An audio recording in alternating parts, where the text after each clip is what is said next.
السلام عليكم ورحمة الله وبركاته، فيديو جديد نهار جديد معكم شهوة الدار مع فاطمة.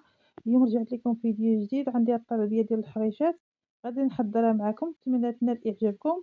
ما تنساونيش من اللايك ديالكم، والله يجازيكم بالخير، الله يجعلها ميزان حسناتكم. ما فيها بأس هذاك اللايك تشجعوني به، راه ما عليه حتى شي حاجة غير تشجيع وصافي. وتنشكركم بزاف بزاف على اللايكات اللي تخليو لي، على التعاليق.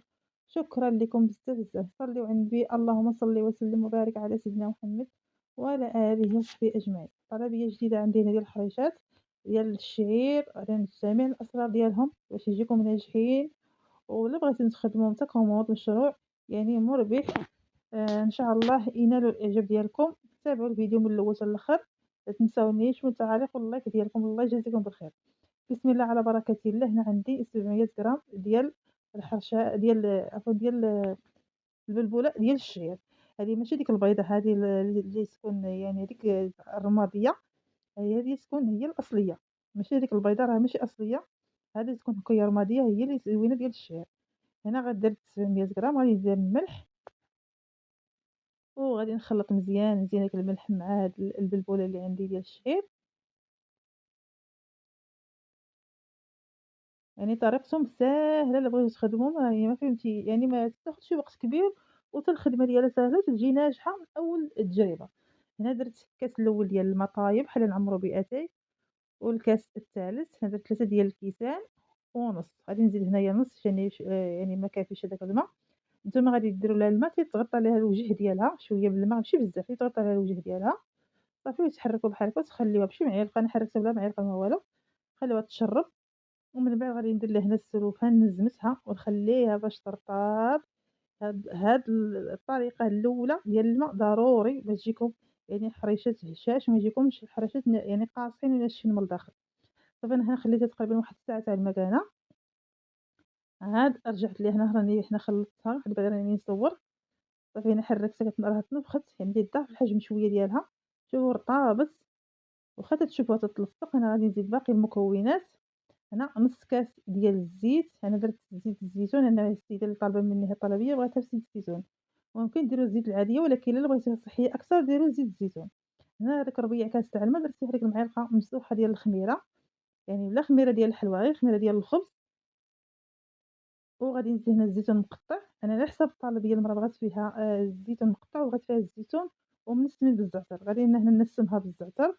هنا درت عفوًا شوية ديال الزبدة من الأصل الحيواني، أصل ديال الزبدة سونطرال، واحد المعلقة كبيرة. وزدت هنايا رشة ديال الزعتر، ما تكتروش الزعتر بزاف باش ما يجيكمش هادوك الحريشات مرين. صافي هنا غادي نجمعها شوية بواحد تقريبًا واحد الكاس ونص ديال دقيق القمح الكامل ديال القمح. صافي غادي نجمعها باش ما تبقاش لينا تتلصق. صافي راها ساهلة، ساهلة. وكل اللي بغات تخدمها من لدارها تبيعها، ولا بغات تحضرها غير لوليداتها، راها ساهلة وصحية وتتجي بنينة ولذيذة. صافي أنا زدت هداك كاس ونص ديال الدقيق الكامل. وانتم على حسب الكمية اللي غتديروا، غديروا غير 700 غرام، 400 غرام، غير 3 ديال الكيسان. المهم على حسب الحجم ديال العائلة ديالكم، واش بغيتي تكثّروا بغيتي تقلّل. المهم أنا درت هنايا 700 غرام، وغادي نقول لكم شحال خرجت ليا بالتالي من حرشات. صافي هنا غادي نزيد تدري بشوية بشوية داك الطيب حتى تحس بها تجمعات. دابا هنا تجي بدات تجمع ليا.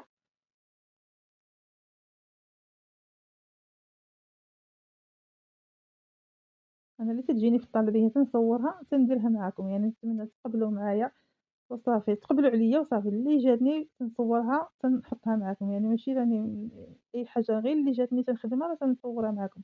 نتمنى تقبلوا الفيديوهات اللي تنحط. هنا خديت ديك البلبولة نيت اللي درتها في الحرشات، هي اللي باش غادي نفند هاد الحريشات. هذه متوسطة، خذوها ديك البلبولة تكون متوسطة، ماشي هاديك الغليظة وماشي الرقيقة، باش ديك الغليظة ما غاديش تجي عليكم دغيا دغيا، الرقيقة ما غادي تجي رقيقة بزاف. صافي هنايا خديت هاد الغطاية ديال هاد الغطاية هادي باش غادي ندير فيها الحريشات دياولي. أنا الصراحة ما عبرتهمش، إلا بغيتو تعبروا عبروا، المهم أنا درت غير يعني ميزانية على حساب ديك المغلقة اللي عندي، تندير فيها كل حريشة يجوني حريشات منقادين.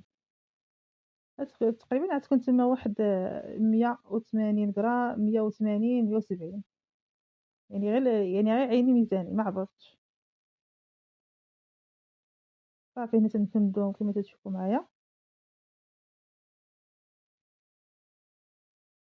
وتنحط هنا في المقلة ديالي. أنا غادي نوريكم المقلة اللي حطيت فيها. يعني المقلة ما تندهنها لا بزيت لا بزبدة لا حتى شي حاجة، يعني المقلة باردة تكون غير ناشفة ما فيهاش الماء. صافي تنحط الحريشات ديالي، ما تيلصقوا ما والو، يجيو رائعين وساهلين حتى في الخدمة ديالهم.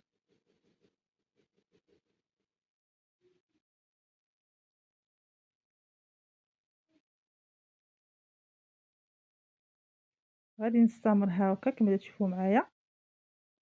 هاكا يديا ملي تيعمروا مزيان تنحت هذاك البلبولة من يدي وتنغسل يدي مع تبقى تلصق. صافي هنا في المقلاة كما تشوفوا معايا أنا حطيت هنايا تطيب. يعني هزت ليا هنا 7 الحبات، يعني كمية بكمية راني تنكمل. صافي وهنا في المقلة راها تطيب، تنبقى ندورو فيها من الجناب باش يتحمروا لينا ويجيو كاملين محمرين من التحت. وعاد تنقلبوهم. النار تكون متوسطة ماشي مجهدة وماشي مهيلة، حقاش إلا مهلتوها غادي يزيدو يقصحوا معاكم تما تقعدوا ما غاديش يطيبوا لكم دغيا، ولا جهدتو فاني غادي يطيبوا دغيا يتحمروا ويبقاو معجنين من الداخل. النار تكون متوسطة. هنا بدات يطيبوا. أنا كما تشوفوا معايا راني ما درتش فيهم السكر على حساب السيدة. ممكن ديروا، ما ذكرتش معاكم في الأول، ممكن ديروا معلقة تاع العسل، ممكن ديروا معلقة تاع السكر سنيدة. العسل ولا السكر تيعطيهم هذاك اللوين. أنا السيدة كانت مريضة بالسكر، قالت لي ما ديريش ليا لا السكر لا العسل لا والو، بغاتهم بالزيت الزيتون. المهم داك اللي مطلوب مني راني درته. هنا تنبقى ندور المقلة كما تتشوفوا معايا. كما قلت لكم الا درتيهم بهم السكر غادي يتحمروا لكم دغيا دغيا. راهم جاو مذهبين ومحمرين واخا ما فيهمش السكر، وراهم طايبين على خاطرهم. صافي هنا غادي نحيد الوحده قريبه تطيب.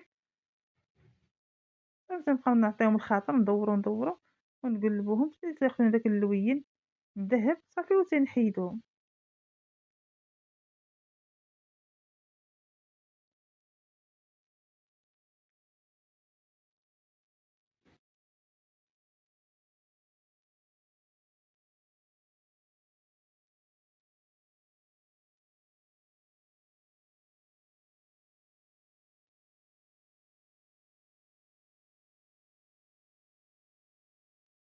هنا بعد ما كملتهم كاملين، بالنسبه لشحال خرجت ليا من حبه، راه تما كاين خرجت لي تقريبا واحد 13 حبه، يعني بهذيك الكميه اللي عطيتكم. وهنا تيجونا محمرين ومذهبين، واحد اللوين فيهم غزال تبارك الله، وطايبين على خاطرهم. نتمنى ينالوا الإعجاب ديالكم. بالنسبة للثمن باش خرجتهم يعني ب3 ديال الدراهم الوحدة، وراه فيهم كل الخير والبركة. إلا كنتوش غادي ديروا فيهم زيت الزيتون وما ديروش فيهم الزيت الزيتون، يعني خرجوهم غير ب2 دراهم، يعني راه فيهم الخير والحمد لله. نتمنى الفيديو اليوم يعجبكم. أنا غادي نقطع لكم وحيدة، راه تيجيو رطبين وتيجيونا بنانين مع زيت الزيتون، ها فريميجة، يعني تيجيو لذاذ وماشي معجنين، طايبين على خاطرهم. نتمنى ينالوا إعجابكم. ما تنساونيش من اللايك ديالكم. والله يجازيكم بالخير، وإلى الفيديو القادم إن شاء الله. شكرا لكم بزاف.